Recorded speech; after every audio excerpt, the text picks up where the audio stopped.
तो घोषणा पत्र का ये विषय था कि अनियमित कर्मचारी को नियमित किया जाएगा। विद्यामितान शिक्षक जो कि स्थानीय छत्तीसगढ़िया हैं उन लोगों को भी नियमितीकरण किया जाएगा। लेकिन क्या किया अभी 4 साल की सरकार में? क्या हुआ आप लोगों का? कुछ नहीं हुआ। सिर्फ टाइटल बस को चेंज किया गया है। पहले विद्यामितान कहलाते थे, अब अतिथि शिक्षक बन गए।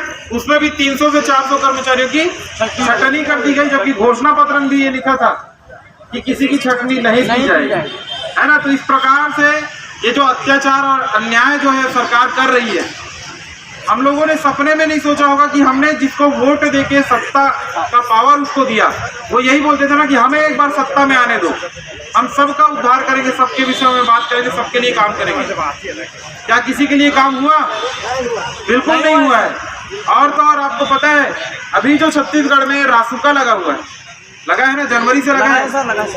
तो ये क्यों लगाया गया है? इसके पीछे सबसे बड़ा कारण आप लोगों को बताना चाहूंगा जी। कांग्रेस पार्टी का राष्ट्रीय अधिवेशन होने वाला है। कब? 24, 25, 26 फरवरी को। मालूम है ना? 24, 25, 26 फरवरी को। और ये जो जिला प्रशासन रायपुर है, वो जिला प्रशासन रायपुर 20 तारीख से लेकर 28 तारीख के बीच में छत्तीसगढ़ में कोई आंदोलन नहीं होगा, कोई आंदोलन नहीं होगा। ये उन लोग लिख के देने वाले हैं। मैं खुद अनियमित कर्मचारी महासंघ के बैनर में 24, 25 और 26 तारीख को नया रायपुर में हम लोग धरना देने वाले थे और आवेदन भी दिए हैं कलेक्टर साहब को, लेकिन वो आवेदन भी हमारा निरस्त होने वाला है। लोकतंत्र की हत्या हो रही है। अभिव्यक्ति की आज़ादी जो कि भीमराव अंबेडकर जी ने संविधान में हमको स्वतंत्रता का अधिकार जो दिया है, उसकी अवहेलना कर रही है भूपेश बघेल की सरकार। क्या किसी को अपनी जायज मांगों को लेकर सड़क पे अगर वो आंदोलन कर रहा है तो ये क्या वो गलत कर रहे हैं? हम लोग नहीं सर, नहीं कर रहे हैं ना। ये अधिकार हमको संघ बनाने का अधिकार, एकजुट होकर अपनी मांगों को मांगने का अधिकार संविधान जब हमको देता है, तो ऐसा कौन सा चीज हो रहा है जिसके लिए रासुका लगा था? अब पता चला रासुका क्यों लगाया गया है। रासुका 24, 25 और 26 के कार्यक्रम में कोई कांग्रेस पार्टी की बेइज्जती ना हो जाए, भूपेश बघेल का राष्ट्रीय स्तर पे बेइज्जती मत हो जाए, इसीलिए ही ये रासुका लगा है। और क्यों लगा है उसके पीछे और कारण, दूसरा बड़ा कारण बता रहा हूँ। सबको पता है अंतिम बजट है ये, 4 बजट पेश कर चुके, जो होना है घोषणा पत्र को पूरा करना है वो अंतिम बजट में होगा। और रासुका को लगाया गया है कहाँ तक के लिए?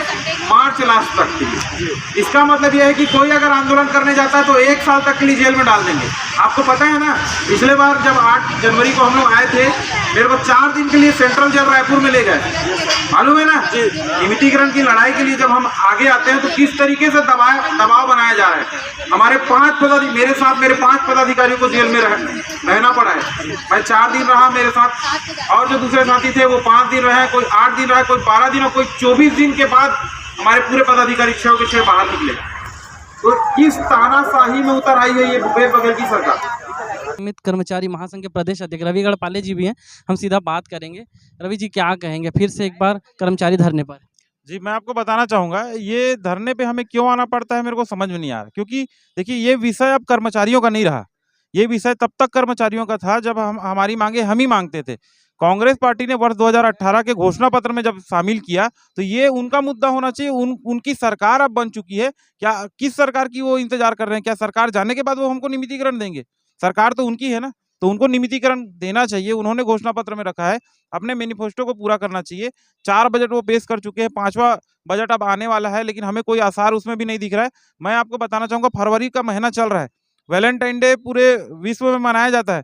वैलेंटाइन डे के दिन माननीय मुख्यमंत्री जी भूपेश बघेल जी मुख्यमंत्री बनने के बाद हमारे मंच पे आए थे 14 फरवरी 2019 को, और वहां पर आके उन्होंने क्या कहा था कि ये साल किसानों के कर्जा माफी में 10,000 करोड़ रुपए चला गया है, तो अगले साल हमको कर्जा माफी नहीं करना है, केवल 2500 रुपए में धान खरीदी बस करना है। तो 10,000 करोड़ जो बचेगा वो पैसा कहाँ जाएगा? तो हमारे साथियों ने कहा हाँ वो कर्मचारियों के नियमितीकरण में जाएगा।